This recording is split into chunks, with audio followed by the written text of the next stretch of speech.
was like a Smurf got caught in a meat grinder and was just, you know, like, it looked horrible.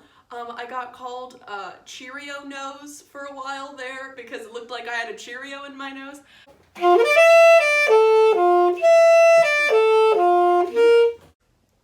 Ah, it's really hot. Ah! Hello everyone and welcome back to my channel. Today's video I was actually told by a couple friends to make because it's a bit of a journey. So basically this video is going to be discussing and looking back on my hair dyeing journey. If you couldn't tell, my hair is naturally this color blonde, yeah. And I apologize if there's any background noise. I'm not home alone today.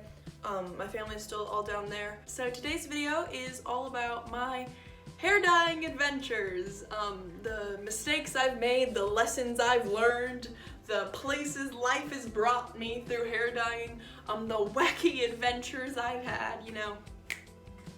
You know how they talk about the butterfly effect and how one action leads to several reactions afterwards, you know, like the whole thing Until Dawn was based off of? Well, I think we could say the beginning of my butterfly effect was, I was sitting in class one day. I was about 9 years old, and I looked over and I saw this girl who I looked up to very much at the time. She was a couple years older than me, and when there's people who are a couple years older than you, you automatically view them second to God. She was coloring her hair with a Sharpie, and I was like, So I talked to my parents a little while before about dyeing my hair, and they were like, no, Grace, you're too young, you're only 9 years old. So when I saw this girl coloring her hair with a Sharpie, I was automatically given a way in. I was gonna be one of the cool kids. When I was in middle school, I was absolutely one of those not like other girls. So I was like, I'm gonna be cool.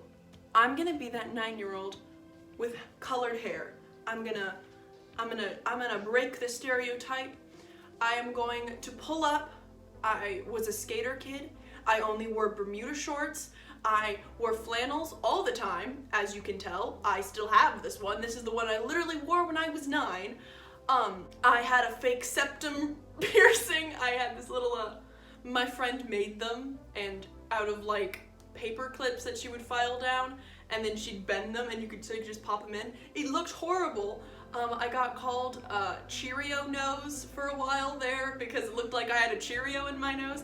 So while I laid in bed listening to my Slender Man creepypasta every night, as I did, you know, because not like other girls, which I could get into in a whole other video if you guys want me to. But I was thinking back on this girl. She was just doing the good old, if you know what I mean.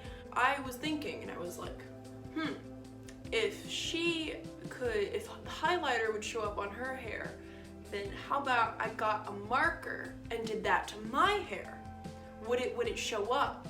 So I got a Sharpie, a washable marker, and markers of all different colors because, you know, if you're gonna do it, you might as well, you know, do it.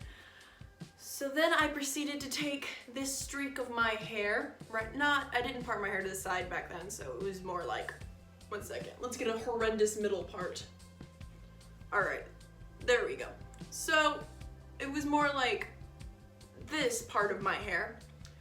So I took the Sharpie marker and I Sharpie colored my hair. My favorite part of dyeing your hair is when you don't tell anyone you were dyeing your hair and then you just come out of the bathroom and your hair is a new color. So I feel like for my family and friends, it's always just been like a fun surprise if Grace is gonna come out of the bathroom with the same hair color or not. I'm so sorry, Mom. I'm so sorry. And then, next, I went to the store with my father, H-E-B, for you Texans that know what that is.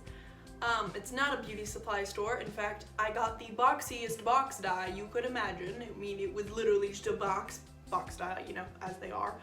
I think the brand was like Splat or something, and I decided I wanted to do a blue dip dye. And for those of you that have been dyeing their hair for a while, you know what happens when blue dye begins to fade. It turns green.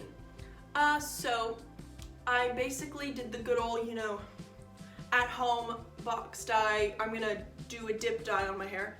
And I took my hair and I just cut it off with little ponytail holders, and I just went,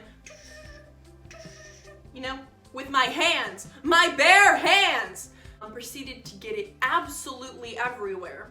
I mean, when I moved, I could still see little spots of blue dye and the bottom of the door. It was like a Smurf got caught in a meat grinder and was just, to put it lightly, it was an abomination to the world of hair color. All right, what's the next hair color? Oh yes, this one was rough. I was in the middle of a show, Romeo and Juliet. I was Juliet. My dress was white, because that is a color that she would wear. She would, yeah.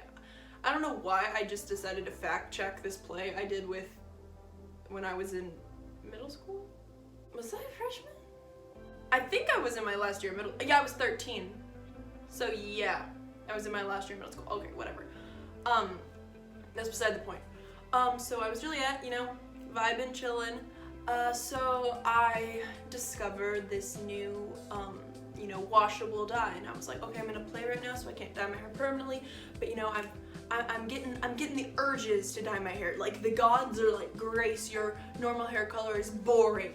Dye it. You're tired of how you look. You've looked the same since you did the awful,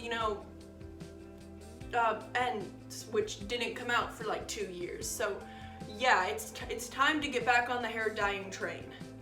So I, being my stupid self, I got this washable dye. Again, no gloves, we just went right in, and I was in my Melanie Martinez phase. So I split my hair down the middle. One half was like this terrible green color, and the other was my natural hair. I hung out with my friends that day that I did that, and holy crap. I don't know if it was just this brand of washable dye that I was using, but it got everywhere. I mean, it got on my friends. My one friend had like a green arm. My other friend she put her head on my shoulder, and it was like on the side of her face, and I was just like. And then the next day, because I was trying to be cool and have, dyed hair for play practice, because I'm gonna be that girl, and I'm gonna be different, because I'm not like other girls, and I dye my hair irresponsibly. So I got there, and my director just had this look of horror on her face. And Lizzie, if you're watching this, I am so sorry for what I put you through. So I put on my white dress. Thank the Lord that none of it actually, I think it might have a tiny spot of green on it. 1 second, I still have the dress. And yes, I know I only dressed my top because I didn't know I'd be getting up today, excuse me. Alright, so here's the dress. Actually, I don't think, I had to wash this a couple times because I used this in a show later as a wedding dress. But yeah, I don't think the green's in there anymore because it was washable dye, but I'm just gonna throw that right there. So yeah, I think there was a little bit of washable dye on it originally, but it's gone now because I had to wash it to use it for another show. I told my director, hey, it's washable, it'll be out by, next practice, and she was like, okay, good, like, A-okay, but just that initial look of terror on her face. I also thought my co-star was going to kill me, because he was just like, you dyed your hair a month before a performance, and I was like, yeah, but it's washable, because I'm, cool and quirky like that. So many regretted decisions, I would definitely say that was the last of my super, terrible hair decisions, because I think after that, I kind of, learned that it's okay to dye your hair, just don't get it on your friends too. And don't give your director and co-star a heart attack. Next up was my peach/ginger hair. Now, this was absolutely one of my favorite hair colors that I've ever done ever. Definitely like my second favorite out of my 3 favorites that I've done, because there's only been, 3 that I've liked. So it was this cool peach / ginger hair. The hair dye was labeled peach, so I did it and it actually came out a really pretty, almost natural sort of color, which was really, really great, because at the time, at the job I was working at, if you didn't have natural colored hair, you would have to put it in this bonnet or this hat so that the guests couldn't, see that you had this funky colored hair, because that wasn't that wasn't historically accurate for the, the time periods I was working in.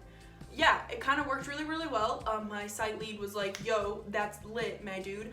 So yeah, peach, definitely my second favorite out of my 3 favorites.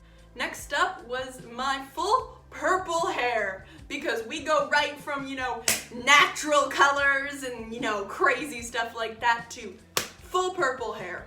My full purple hair was the only time that I have ever, completely dyed my hair. It was genuinely so cool, and that was another time where I kind of, surprised my friends and family with pure purple hair. Also the only time I've ever dyed my hair when I thought my gran was actually going to start crying. It's really nice to know that your family has such an emotional, attachment to, your dead cells that hang from your head. I almost dyed my hair purple again, actually, because my ex-boyfriend told me that I looked snazzy with purple hair, and I was like, whoa, I must obviously do this again to please you. I didn't. But no, I genuinely love my purple hair so much. I got so many compliments on it. It looked really, really great. And then as it started to fade out a little bit, it just looked like purple streaks. And I thought that was really, really cool, and it looked really good. And I probably will do purple hair again in the future. I don't really have a story about the purple hair. It was kind of purple hair, I mean, like. Next up. That was my red streaks, maroon, sometimes looked purple in certain lightings, sometimes looked maroon in certain lightings, sometimes looked red in certain lightings. It all depended on what time period this was, between when I first dyed it and when I first washed it. It was like a whole color spectrum on my head. I did this, I don't know, a month after I got out of my relationship.